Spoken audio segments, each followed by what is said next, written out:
Look at him. He's just dickered. Just dickered, boys. Son of a bitch. Yo, yo.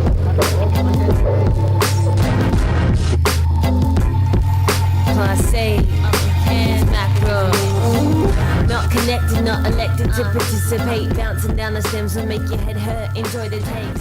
Says her whose head burns from hearing horror stories. Get burnt from gasoline. I won't be at the trial, I'm sorry. Hey everybody, welcome back to Take Her Wide. This is episode 265. How you guys doing? How was your weekend? I'm a few episodes ahead, so I'm not even sure what just happened this last weekend when this thing goes out, but hopefully it's nice out. Hopefully everyone is well rested and trying to live that positivity, that positive life that's fucking hard to do sometimes. But hopefully with the show you can be inspired, listen to some people who I think are really interesting, have a lot to say. And this episode is really special for me too, because I'm a huge Burnt by the Sun fan, obviously a River Black fan, and but yeah, whatever. Let's get into the sponsors. These people help me get the show to you, and without their help, it'd be a lot harder to do this. So if you can follow them on Instagram, like them on Facebook, buy what they're selling, or hit them up for what they're offering, their services, that'd be awesome. A lot of these people aren't massive companies, so word of mouth helps, and it's like a band, grassroots type of shit where we don't have tons of money to pump into advertising and PR and all that shit. So this is my best attempt to get you guys to hop on board with these people. So that all being said, let's start it off. If you have a pet, if you have a dog, and you want to give them some good pet treats, you can get Brewed Biscuits, all-natural spent grain pet treats. Now, these people are from Norfolk County, and these treats are crafted using locally sourced farm fresh ingredients. There's no meat. And when I say spent grains, basically what they are using are high-quality craft brewers' spent grains, so BSGs. Their spent grains are the oats and barley that have been steeped in hot water to remove the sugars. That sugar water, it's also known as the wort, is what brewers will use to make their beer. And then the spent grains, quote-unquote spent, are used to create these treats. The leftover grains are 20% protein, 70% dietary fiber. They're good for puppies, old dogs. They're slow baked in a commercial kitchen. There's no there's no alcohol, no hops, no corn, no salt, no sugar, no additives or preservatives. Super natural treats. So there's peanut butter, there's pumpkin sweet potato, there's apple cinnamon, and you can go to twospentgrains.ca. That's TWO spentgrains.ca to check it out. Yeah, they're delicious. Ocho loves them, and I met with half of the company, which was Barb, and she's cool as hell, man. It's a little offshoot of something that isn't their full-time gig, but hopefully it could be. So if you guys want to order a bag, I'm going to be doing a contest here. I might have done it already, but twospentgrains.ca. Next, we have Heartbeat Hot Sauce. A lot of you guys are familiar with it, and if you're not, basically it's a hot sauce company from Thunder Bay. My good friend Al and his partner Nancy run, and it's amazing hot sauce. Hot sauce has come back, or not even come back. It's like a hot commodity, I feel, right now.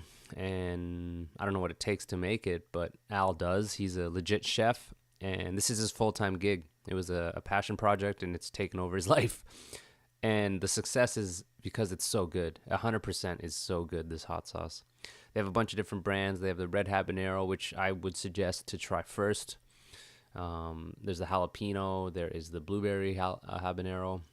It's really good. I can't express my love for this hot sauce enough. If you go to heartbeathotsauce.com, you can find out where you can buy it online or locally. They're in a ton of stores. They're in like Metros and Safeways, and it's not a small little thing. It's becoming bigger and bigger, and it's super cool that Al is throwing ads on this show. So order some hot sauce, buy some, eat some. It's good. It's really good. Next, we have Los Cabos drumsticks. I am a proud endorser or user of Los Cabos drumsticks. They're super durable. I found that was the biggest thing for me. They're not big tree trunks, although you can get the rocks. I think they're 17 inches long. Super durable. They have 3 types of wood. They have 20 different stick models. It's a Canadian company, family-run company. Get on board, loscablestrumsticks.com.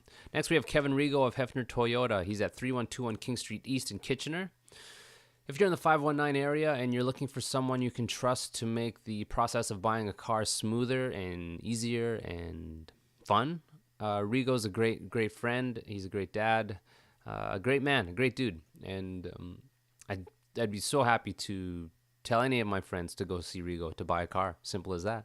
Find him on Facebook, mention the show, and you'll get special pricing on new vehicles. So super dope. A couple more here, guys. We have Ironclad Graphics. They're a silk screening company in Kingston. They specialize in apparel printing. They do a ton of other stuff. They do pins, stickers, koozies. They've been in the game for 15 years, I think. They ship coast to coast. They're competitive with their pricing. So if you're thinking about getting some shirts done or any other type of merch, hit them up. Ask them what's up, and I'm sure they'll help you out. IroncladGraphics.com. Dapper Beard Oil is a beard oil company from Ottawa, 100% natural ingredients, ethically sourced. My friend Andrew runs it, and again, side hustle, trying to make this his big thing. And it's a really good beard oil. He's seen some press in GQ, Huffington Post, some legit media outlets, and I think it's partially because everything about the product is great. The product itself is good.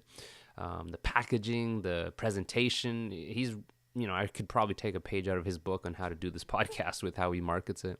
Really good beard oil. And if you use promo code TakerWide free ship, that's one word, TakerWide free ship, you'll save on shipping. So just fucking do it. Save some shipping. Buy some beard oil for your dad. How about that? If your dad has a beard, or yourself, or your brother, or someone who can't grow a beard, just to fuck with them.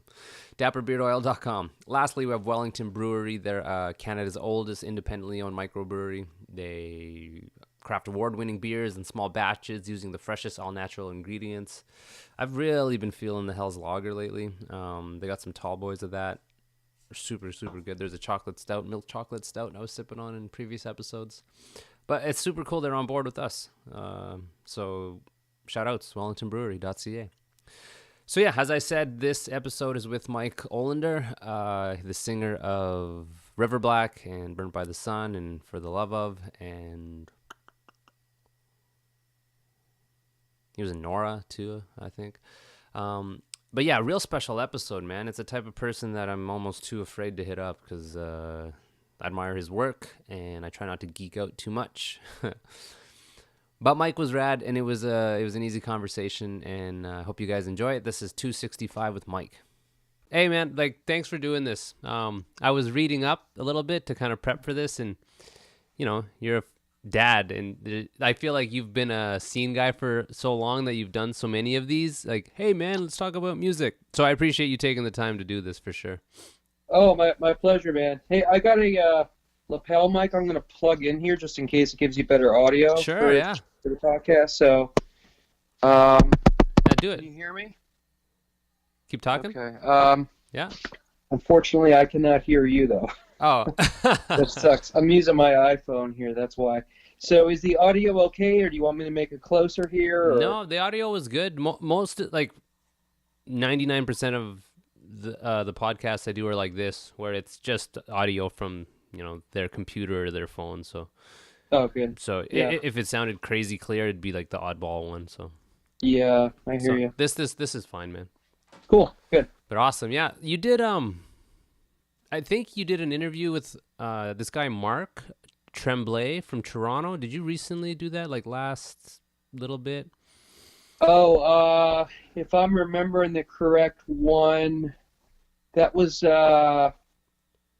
yeah, I think it might have been shortly after the River Black record came out. Yeah, I think so.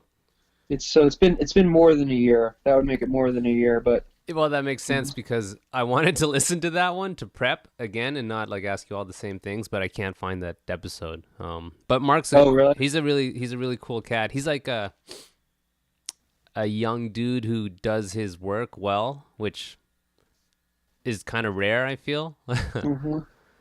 Yeah, about as I recall from him, he had a lot of questions about he was really interested in vocal technique stuff, and it's just he had a lot of probing questions about preparation and difference between recording and live, and just a lot of stuff I normally don't get, stuff I like talking about, but nobody ever asks for it except other vocalists occasionally, Yeah, totally. So Man. that was kind of a unique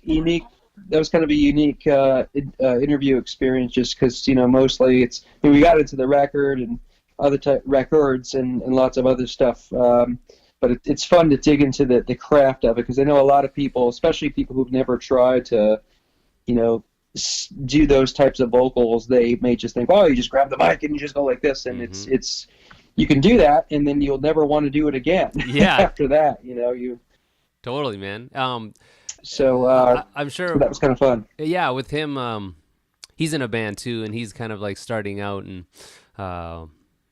that's the thing I didn't want to do too much, is just ask the same type of things, because there's the more I do these interviews, there's more and more I find that it's funner for the guest to talk about, like, yeah, music's important, that's the primary thing, but I don't want to ask all the same stuff that, like, yeah, the band name or like the record, blah blah blah blah, and kind of especially like River Black, it's been out for like a year plus now, so I don't want to harp too much on it, but I do find it interesting that you still would choose to do it, and obviously when you were a kid, it stuck its teeth into you, and I was reading up on that too, like when you started and stuff, it was so important, and it's so interesting too that you have kids who might get into it. So the question that I would kind of get to is, like, when you were a kid, was there like a standout band or a show or something that really clicked with you that, you're now 40, in your 40s still doing it? Was there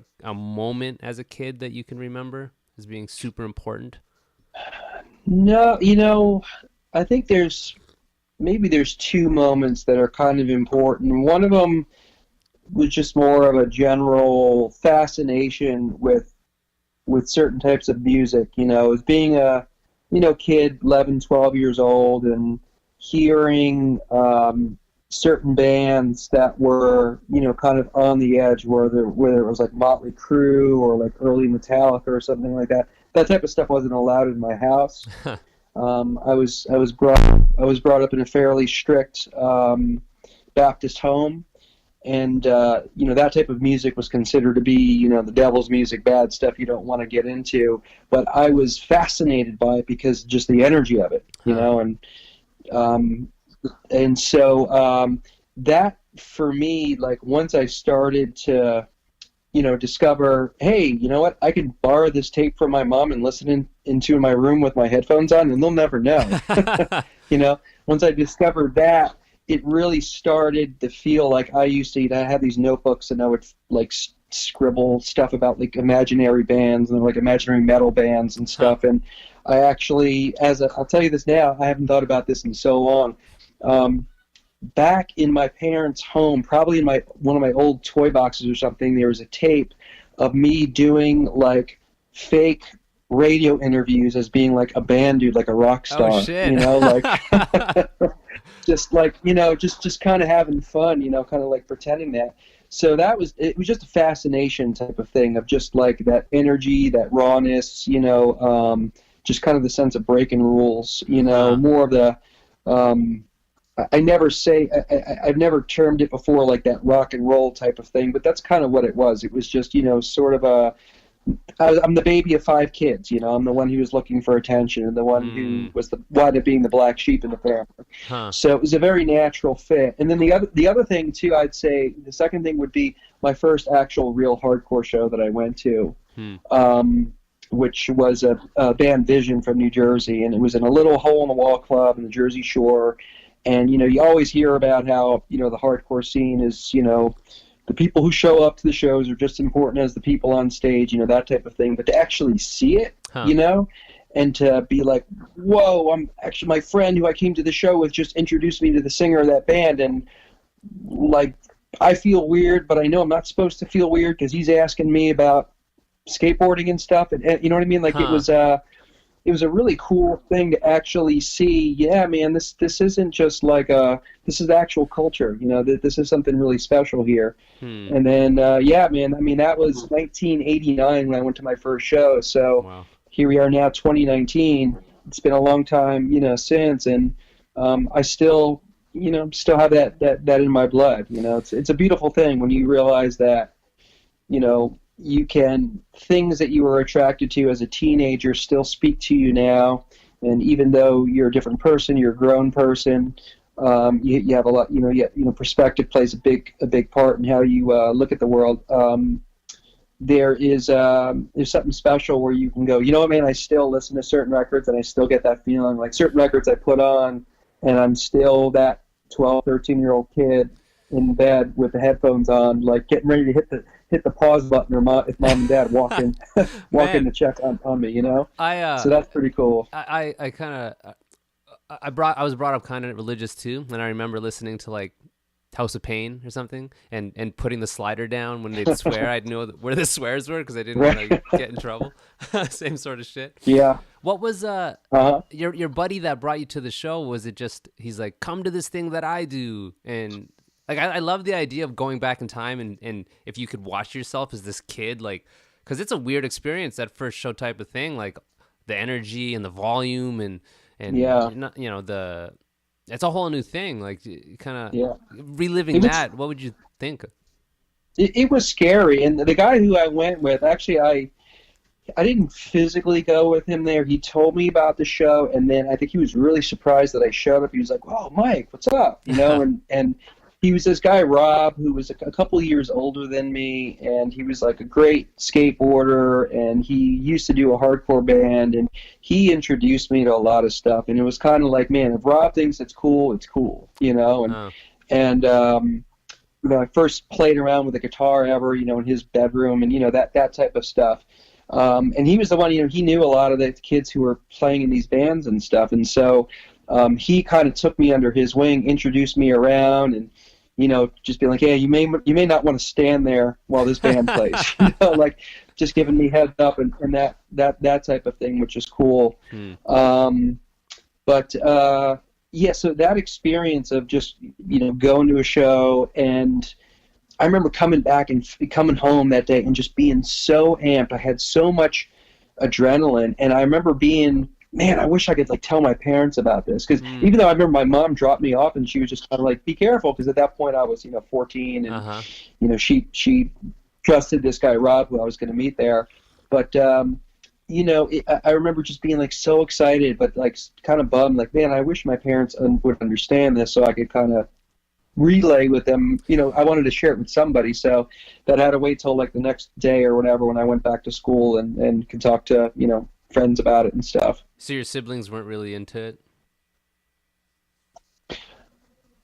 No, there's a fair amount of year separation between me and my siblings. So my next oldest above me is 7 years older than me. Okay. But he's cerebral palsy, so he's special needs, so he was kind of on a different level. And then my next oldest from there is 10 years older than me. And he went off to the Marines when I was 10, and he actually got me into a lot of cool music. He was into Talking Heads and the B-52s, cool. and interestingly enough, he got into that stuff actually because my dad heard it and hated it, and he was like, great, and he went out and bought all their albums the next day.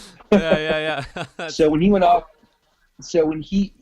to the Marines, he's my older brother, so I looked up to him. So I would listen to the music and stuff with him in his bedroom and stuff.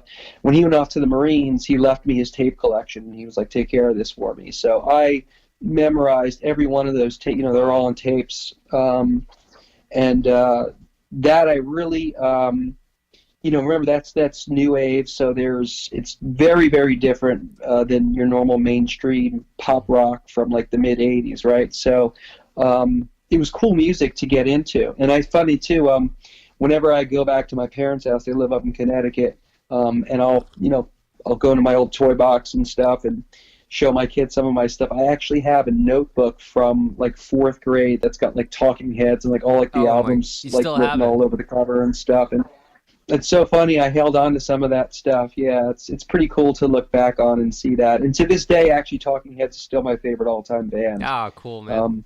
I don't listen to them much, but it's just how I got started, and the emotions flow whenever I hear certain songs. It's just special in that way, Do you remember the first record you owned, the first one you bought? Did you, and how you got it? Yeah, I remember the first actual tapes that I bought with my own money. I bought Talking Heads Naked, and I bought Beastie Boys License to Ill. And I remember I was with my grandmother and my brother, and she took us to a Kmart, and that's what I spent my money on. And I sat in the back of Grandma's car like the rest of that weekend, listening. That's my buddy's Yeah, got I loved it. Switching from tape to tape. my buddy's got a story of his grandma buying him Marilyn Manson because his parents wouldn't buy it for him. Cool grandmas.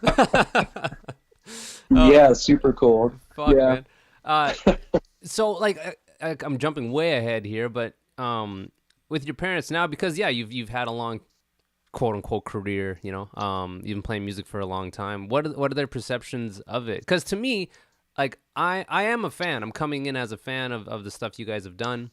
So there's a version, like I have this version of Mike in my head, but obviously you're their son and sibling. Like, is it kind of a thing where they're like, oh, it's the fun thing he does, or do they, you know, recognize that you guys are kind of, I don't know, viewed as super talented guys? You know what I mean? Like the two versions of you. Do your parents recognize the version that I might perceive as?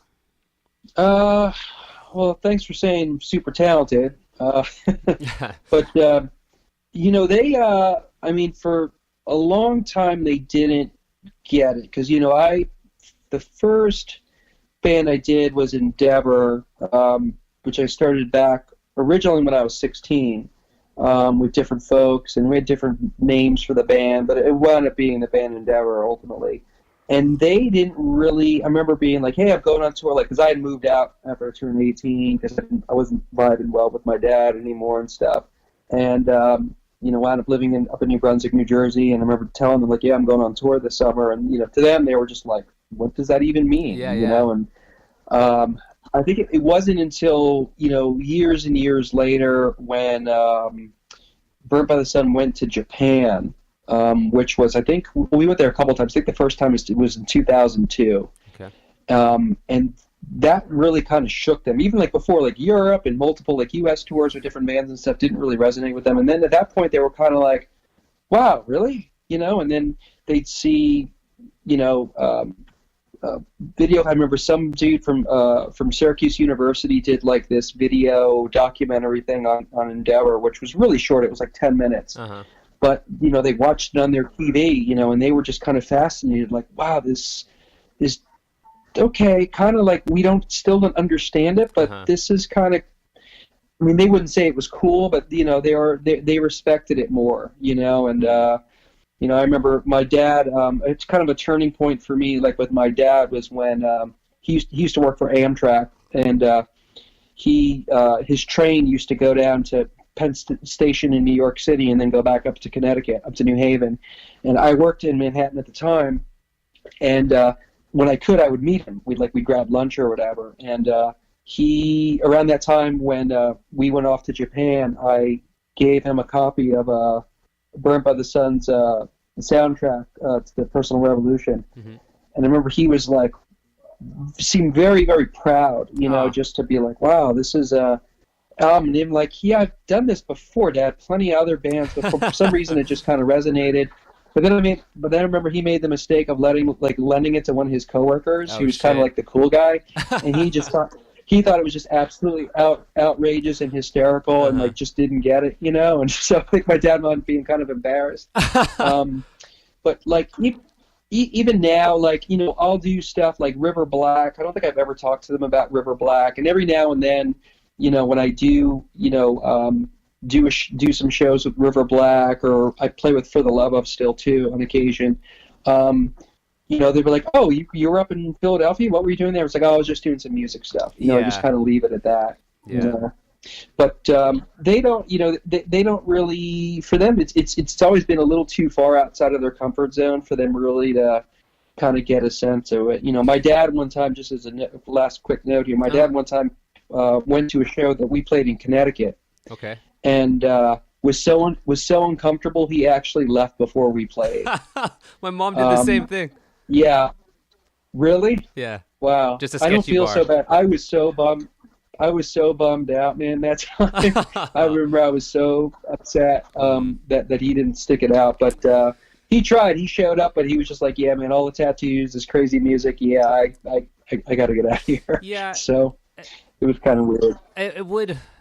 It's cool when parents support it and stuff, but it would also be super weird if your dad or parents are like at every show and a little too supportive. Like, you know, it's a very common theme, I think, and especially if it's a metal heavy type band, and if you're coming from a religious angle. Like, I work at a church, and I'm just a custodian at a church, so every now and then it'll come up that like I'm doing something with my band, and it's just, I don't even, you can't try to explain it. It's just like, what's the band name and what do you guys sing about? And it's totally just like, yeah, like you said, like, just doing a thing on the weekend, like not too much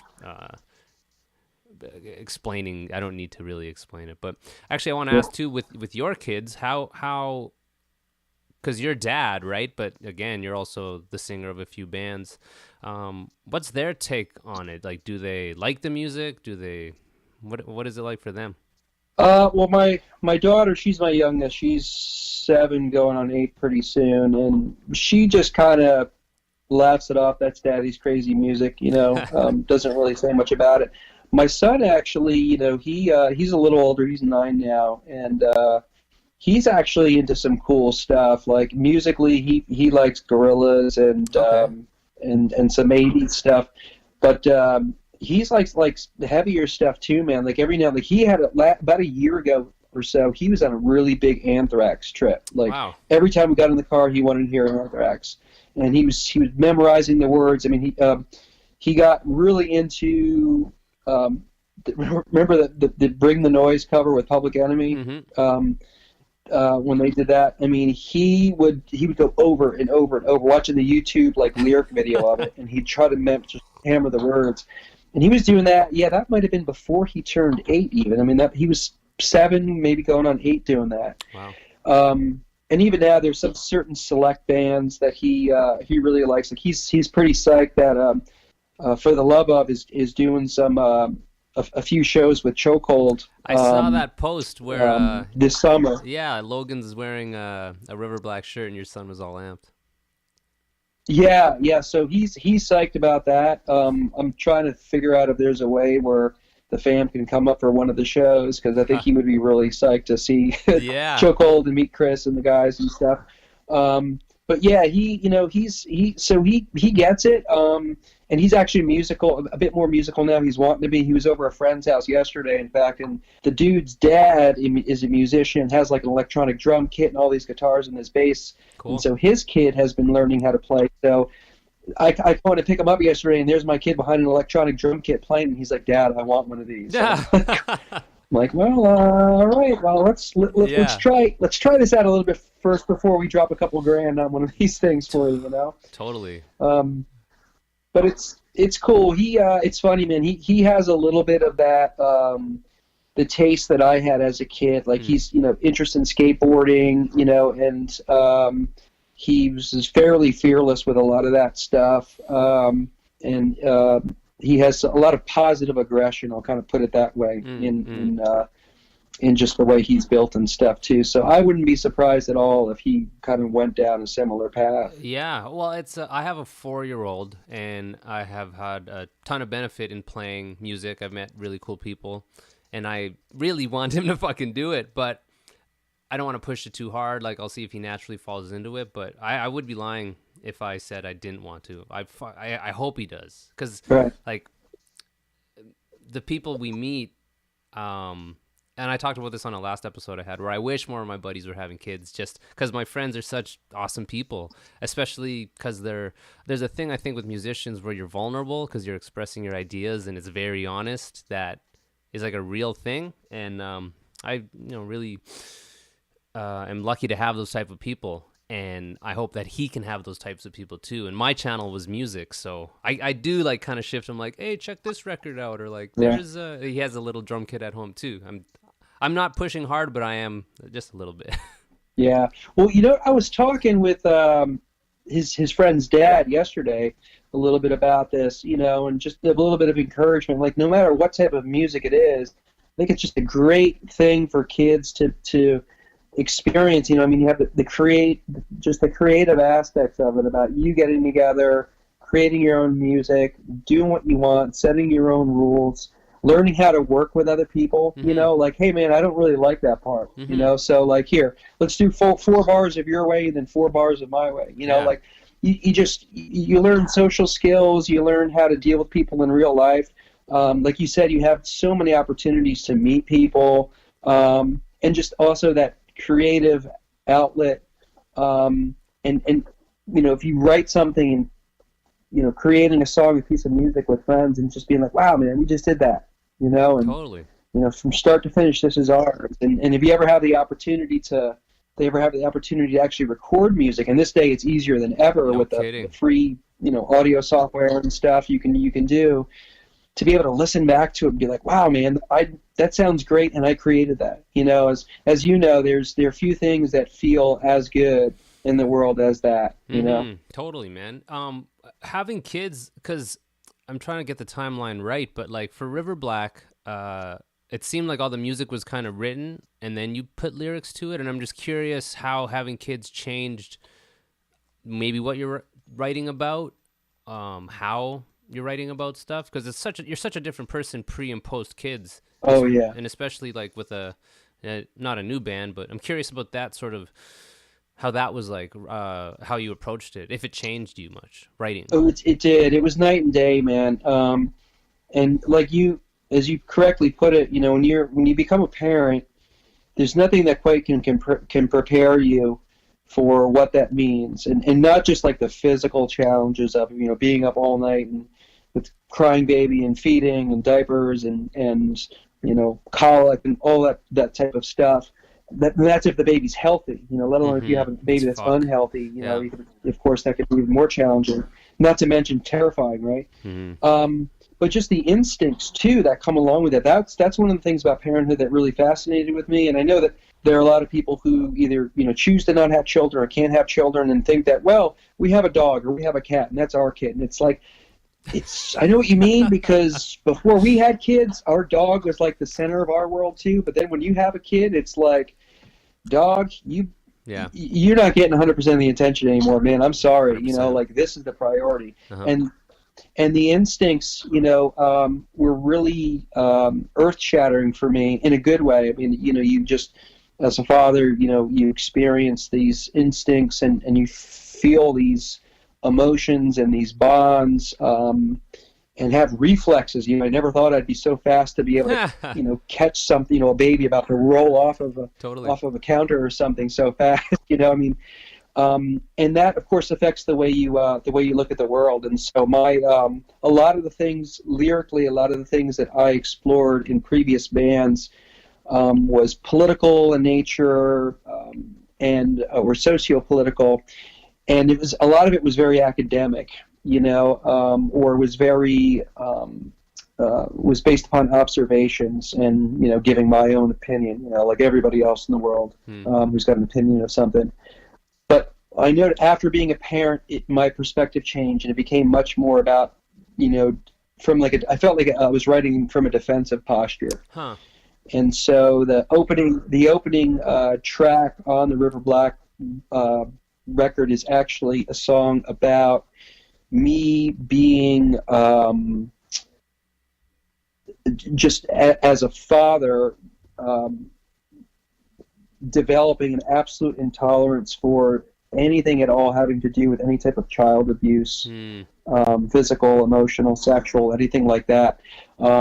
As I remember, when my son especially was first born, I was kind of, you start wrapping your head, oh my God, what if this horrible thing ever happened to my little child, if it was ever kidnapped and something, you just, you know how it is, man. The emotions take over you.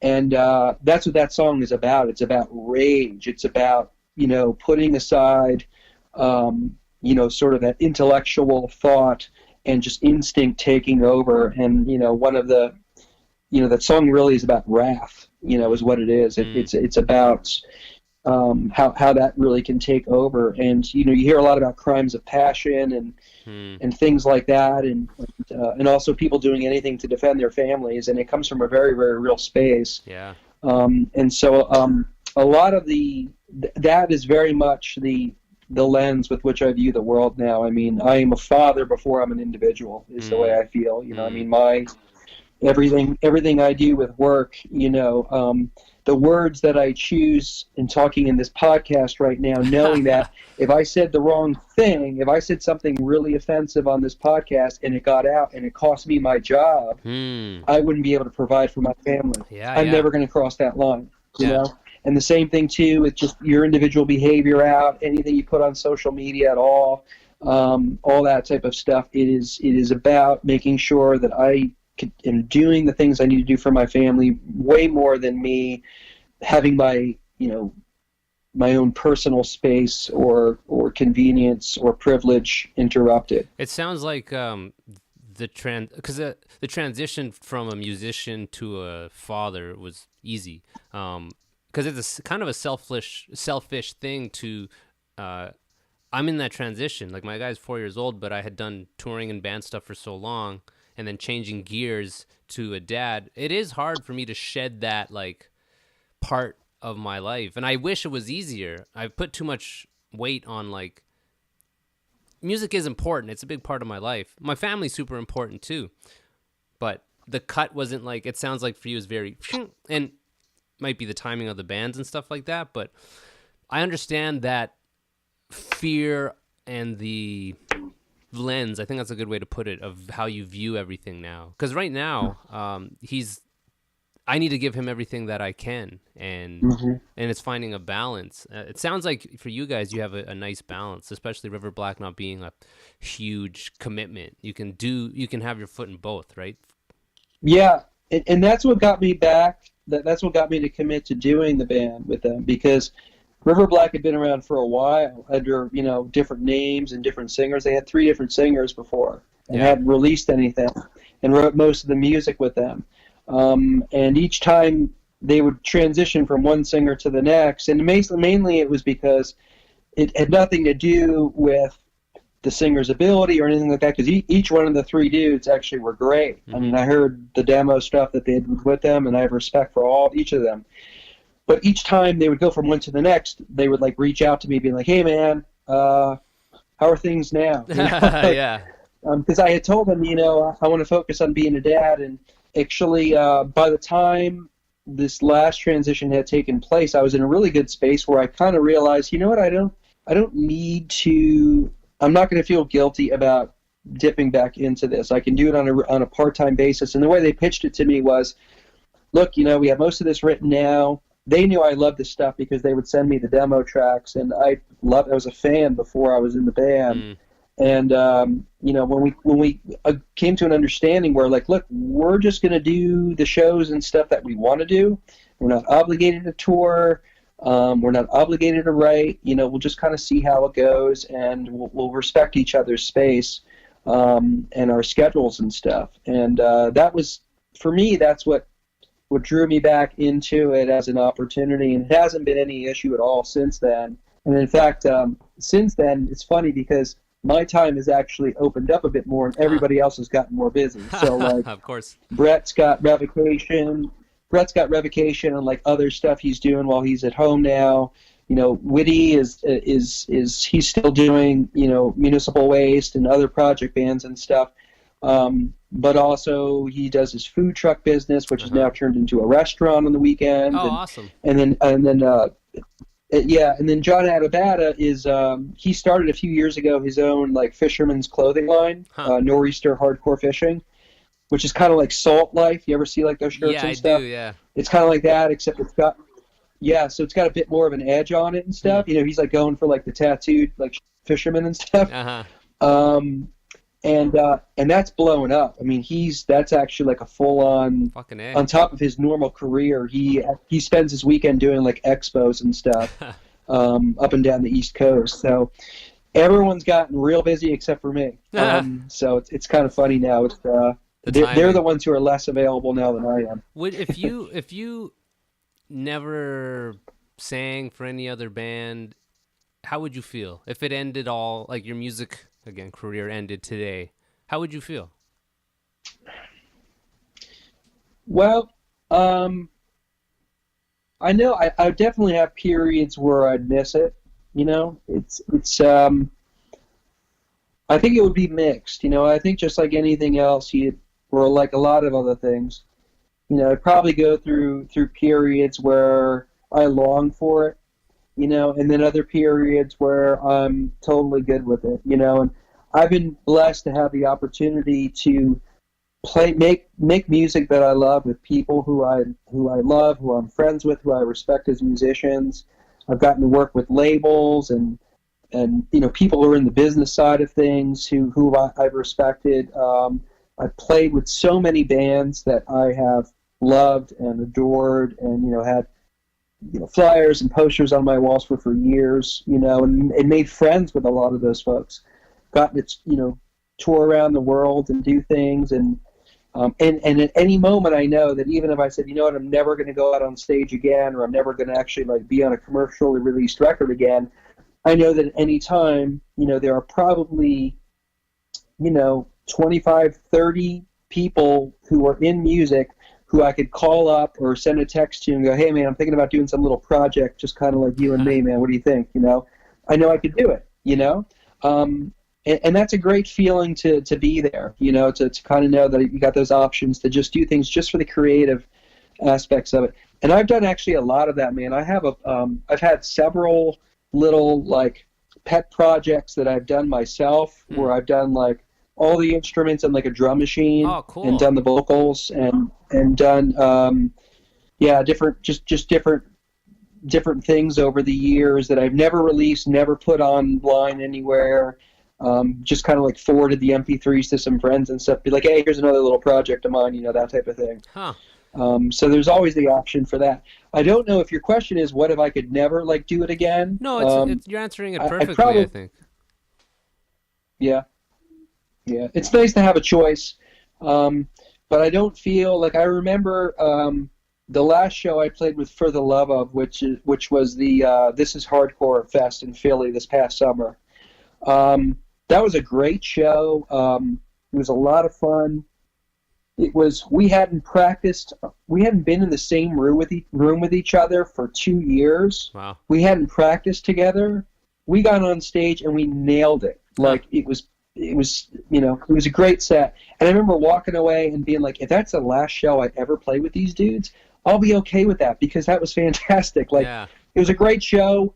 I didn't have to I didn't have to be in the same room with them to practice, and we still hit it off, you know. And I was just like, wow, it felt great to be able to do that. And it was a high note to end on in that respect, you know. Was and that's cool, man. It's all a blessing, and every opportunity has been sort of a, you know, kind of the gift that keeps on giving. What was your last gig then? Was that it? No. Yeah, that was the last time I did anything. Okay. Here's a weird question. I don't know through where I saw this, but I don't know if it was you. Maybe it's that band where there's an anvil and someone's hitting it with the hammer. Yeah. Mm-hmm. What's the story with that? So, For the Love Of was a hardcore band. I was the original singer.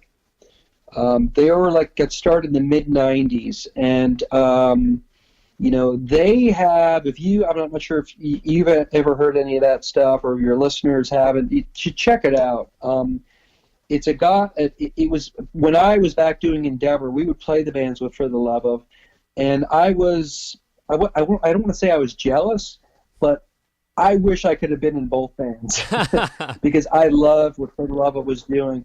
I loved their music. I loved their influences, and their live show was great. You know, they would have for a hardcore band. They would do stuff that, you know, they were a darker hardcore band. They had a lot of really, you know, they would do volume control swells and stuff like that. A lot of hardcore bands weren't doing that. They were doing a lot of half mutes and stuff. Had a really cool, gritty, dark feel to it. And they would bring out behind the drum kit, you know, this gong with pitchforks in the side of it and stuff, and this anvil, massive anvil with a sledgehammer out in the front.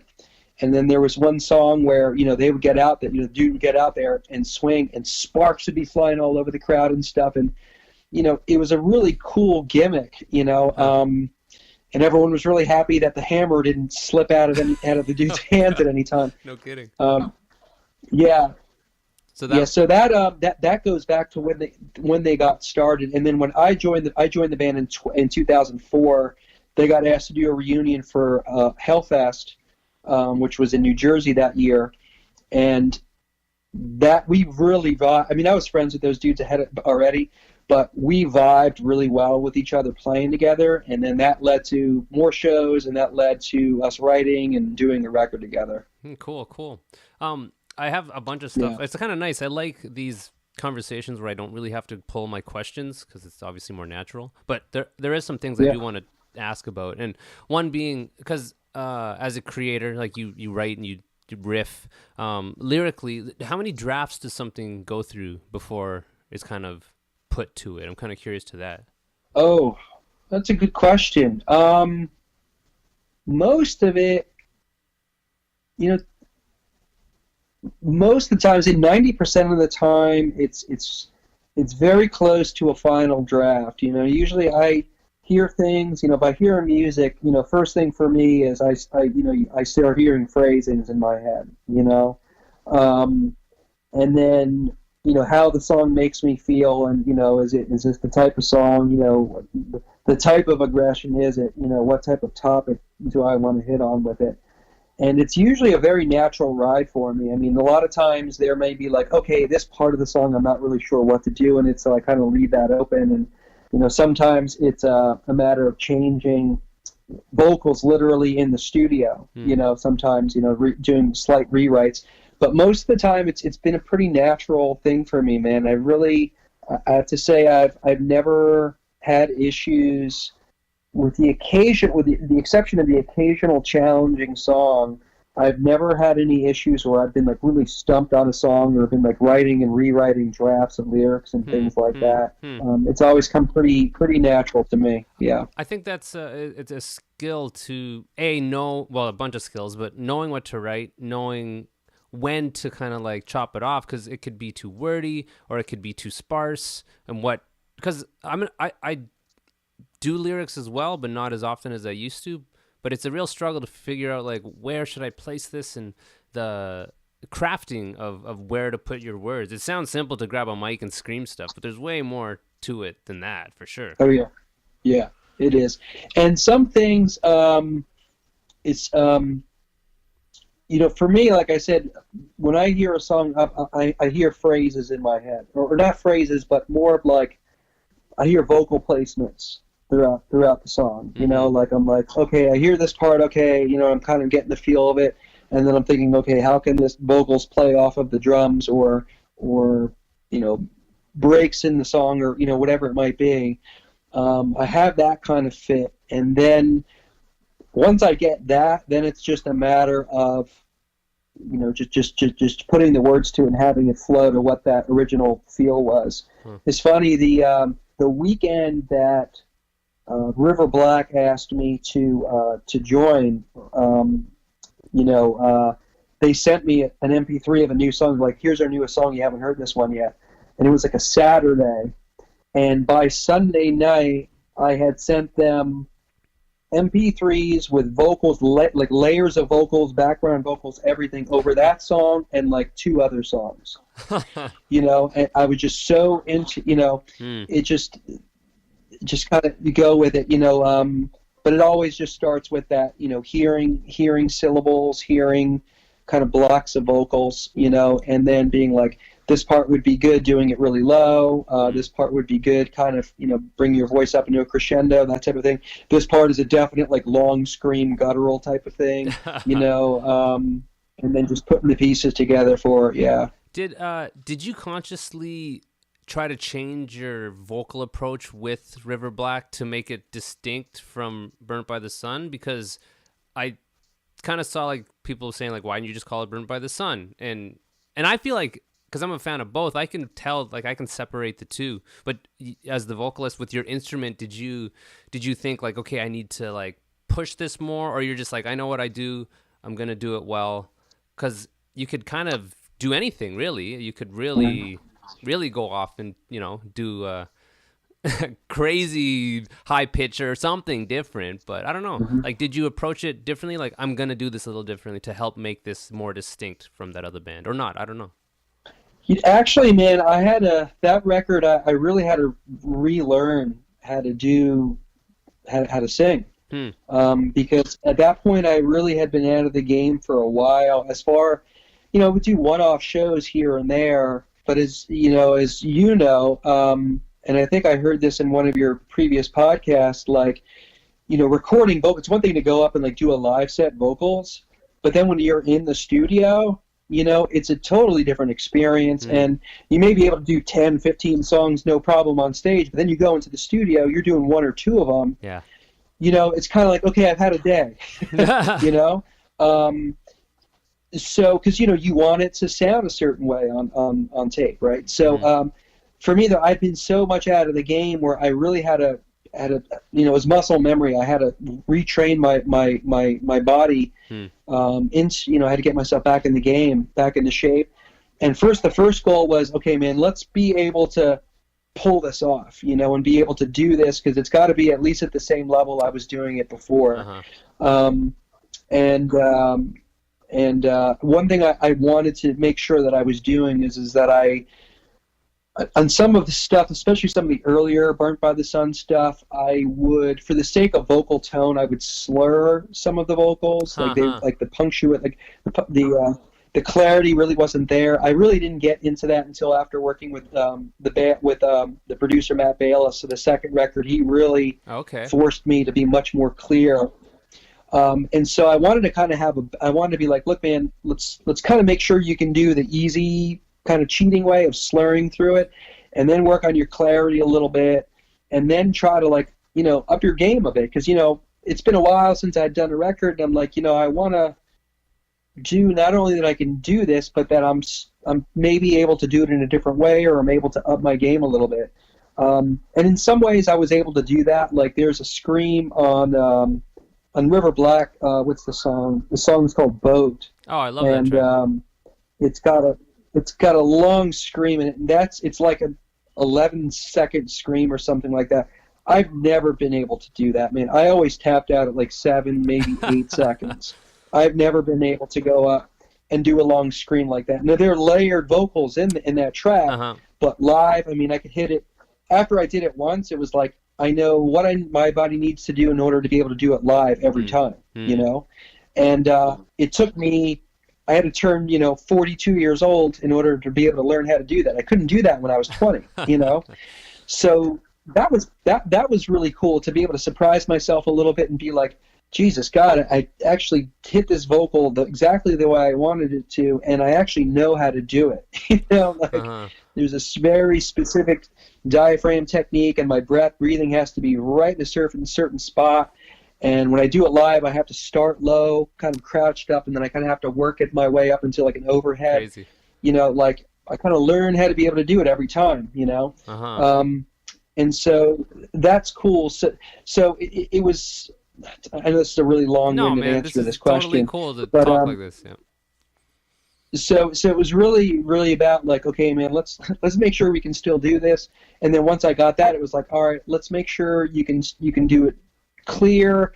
And and in some of the songs, some of the stuff is a couple of the songs are a little faster, and I'm like, I want to make sure that I can do it breathing. I want to make sure that I sound. I don't sound taxed, out of breath. I want to make sure I can do it strong. And then from there, it was like, all right, man, let's see if we can up the game a little bit here. And there are a couple moments, again, like that long stream, and there's a song or two where my voice gets lower than I've really gone before on some of the other records. And I love that, man. I love really getting deep in the gut like that and doing the deep, heavy stuff, man. And it's just nice to be able to, kind of get back into it and be creative in that way again, I think it's. But I'll be lying, man, if I tell you.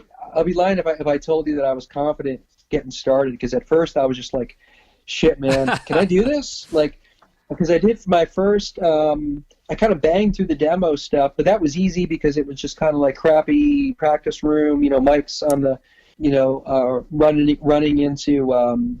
into Pro Tools, like nothing really like super clear or anything.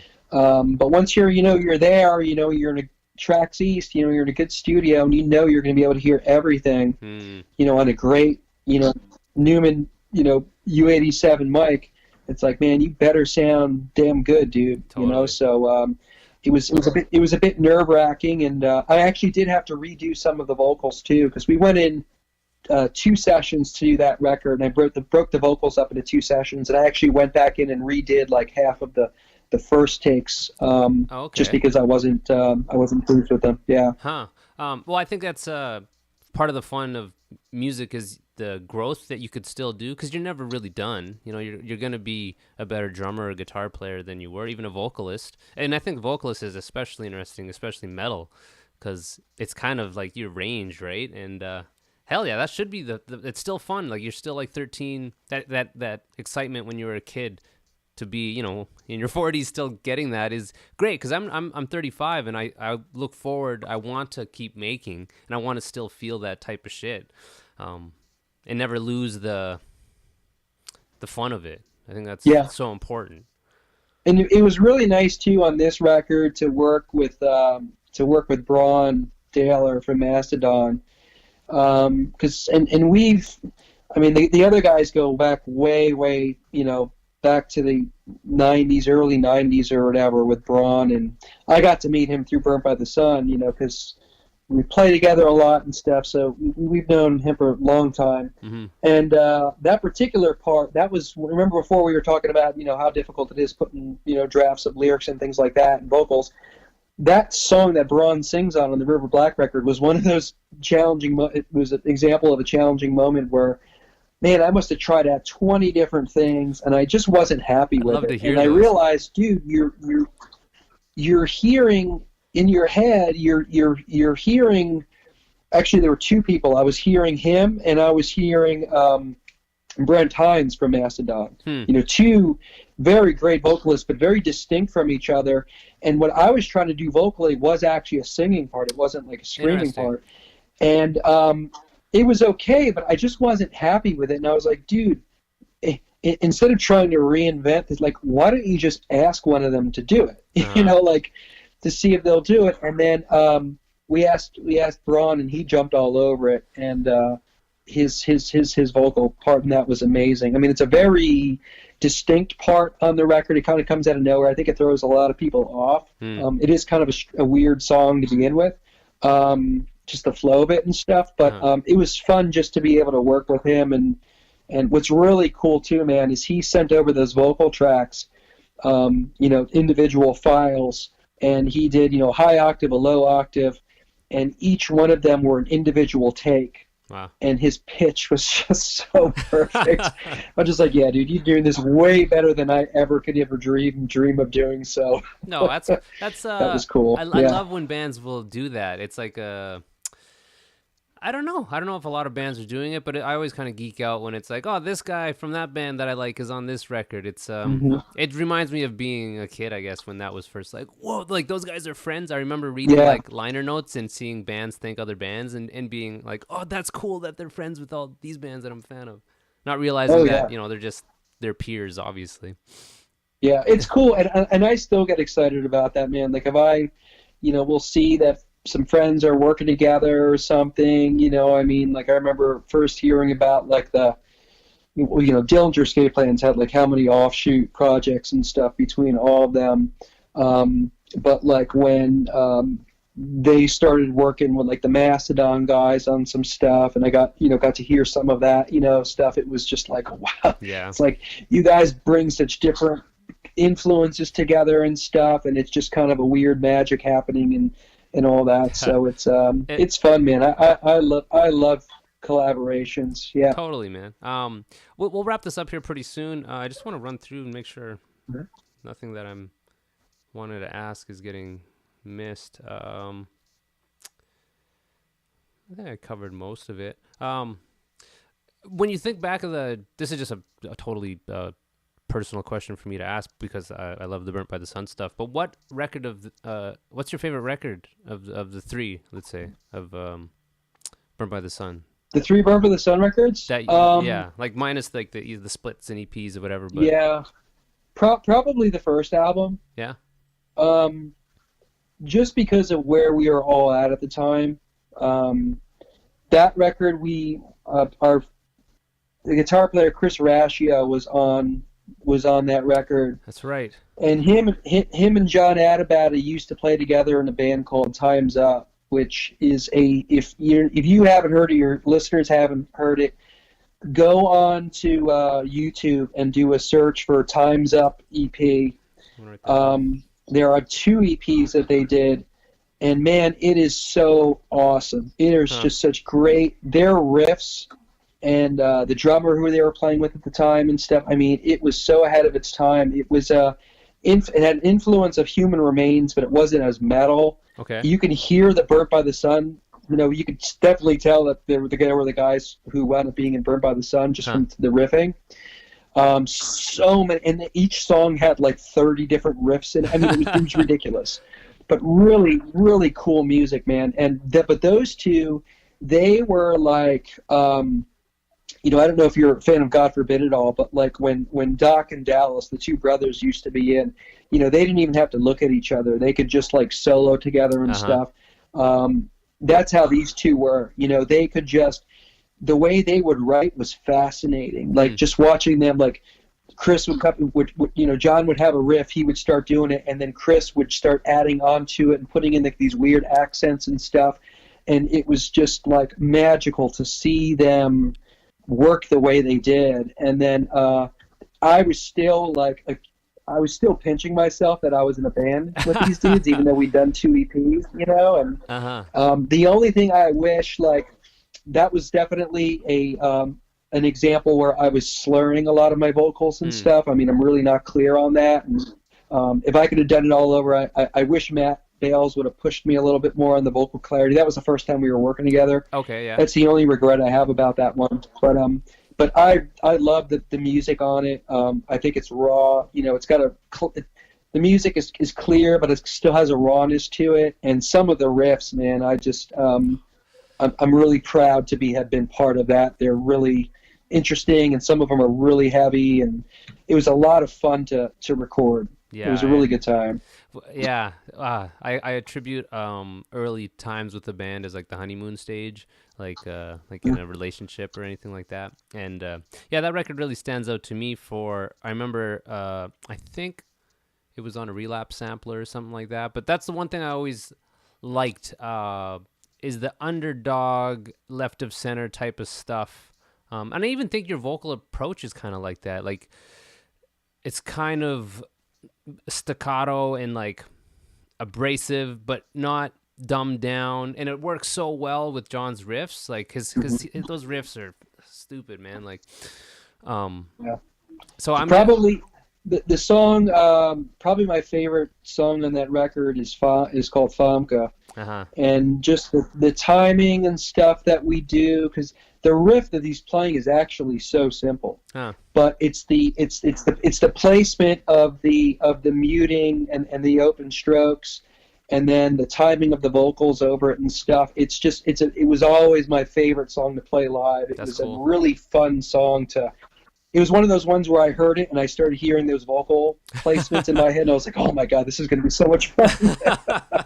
It was cool. Man. Yeah, that's awesome. I guess last question before I'll do a couple things here, but yeah, what is down the line? Because I had Brett on and he was saying like, "Oh, there's probably going to be more River Black stuff," but is there stuff demoed right now, or where are you guys at with that? No, there's not. We are doing a show. We're playing the Dark Lord Day Fest at Three Floyd's Brewery in Indiana. Okay. So we did that a couple of years ago. Yeah, we're playing with Nuclear Assault and High on Fire and a couple of others. Yeah, it's going to be a great show, and it's a great festival. That's the best organized festival I've ever played. Wow. So I'm really looking forward to that. That's in May. Okay. So we'll be going out and doing that, but I don't really know. I know we don't have anything demoed. I don't know what riffs or stuff that John might have demoed or recorded or otherwise written. that we may have to go with. I mean, I'm always down to. I mean, I know for me, our expectation is that we will be writing something else, and we've had a couple of ideas we've shot around. We've talked about maybe doing like a covers EP. Okay, cool. Or maybe instead of just doing maybe instead of doing a full album, we'll just do an EP, you know, ourselves of new material. But I don't know. We'll have to see. It's really kind of up in the internet, and it really is just because everyone's so busy. Yeah. Well, it'll make it that much more special when it comes out, you know, eventually. But yeah, I wanna, if it's cool, I usually do this thing called the Hibzine, which I play a track off the guest that, you know, people have been listening to for the last hour. Yeah. And I was thinking I'd do Low off the River Black, if that's cool. Cool. Or yeah. if you have a suggestion, like whichever track you want, but no, that's cool. And actually, that song "Low," when I was mentioning before, when that first weekend when they sent me those MP3s and I recorded the demo tracks, "Low" was that new song that they sent me. Oh, cool. So that was the first song that they heard me singing vocals on. Sweet. And it's pretty much exactly the way it was. I mean, we did a slight. I think we wound up repeating the chorus another time in the final version, but lyrically, vocal placement, all that is pretty much exactly how I originally demoed it, and I wrote the lyrics for that song in about 5 minutes. Oh, cool. Well, let's we'll put it in. I'll yeah. edit it, but I'll put it in right here.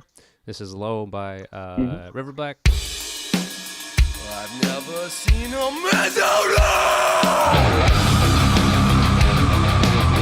When I love a winding up a tank, an absolute absence and an ability to think or comprehend anything but that run inside your head.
I was low. Yeah, and I don't know, man. That's kind of it. I've wanted to talk to you for a while.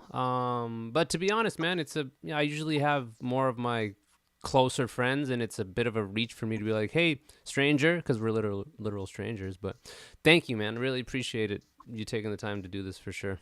Well, Steve, it's been a pleasure, man, and continued success and good luck to you in your musical endeavors, man, and keep with it, man, and keep that, don't let that family, that dad music balance throw you off too much, because as you know, man, there's always that opportunity to dial it back if you need to. Totally. I hear you, man. It's a juggling act, but I'm very fortunate to have a good wife who supports it and good friends who aren't like, come on, man, we got to fucking tour all the time. It's like they get it, So I'm super lucky. But yeah, man, thanks so much. I'll tag you and stuff when this goes up, but that's it, man. Have a good Sunday. Eh? All right, dude. Good talking with you, man. Take care. Take care, buddy. Bye-bye. Peace. All right, that was the episode, everybody. Thank you so much for listening. As always, thank you for giving a shit and tuning in every week. I'm doing these on Mondays. And if you want to support the show, there's the Instagram page, Take a Ride Podcast. Just follow it. Facebook page is there. Like the page. Any posts that I make, if you guys can share that, that's sick. Again, it's just totally grassroots. I don't think I've ever paid for an ad. Once I paid for an ad. I paid for some ad space in an MDF flyer or handout or something. So some people saw it, I think, but it's very just me doing this show. So any help I get from the outside is amazing. What else can I say? If you want a t-shirt, the t-shirts were designed by Sean Arsenian, aka Wormzilla, printed by Ironclad Graphics. I have all sizes. You can go to takerwide.com and order a shirt there. They're on sale right now. They've been on sale for a while. But grab a shirt if you guys want. They look great. They fit good. I embarrassingly wear mine sometimes. But yeah, if you want to support the show, you can do it that way. What else? YouTube page, if you can subscribe there, that'd be sick. The episodes are there. Episodes are available on Spotify. I don't know how you guys are listening, but I try to get it to as many apps and stuff that I can. So tell a friend, and that's it. Yeah, I appreciate you guys. Thank you guys for tuning in. I miss you guys. I love you all. And yeah, I'll see you guys. I won't see you, but I'll talk to you next time. Okay, peace, guys. Have a good week.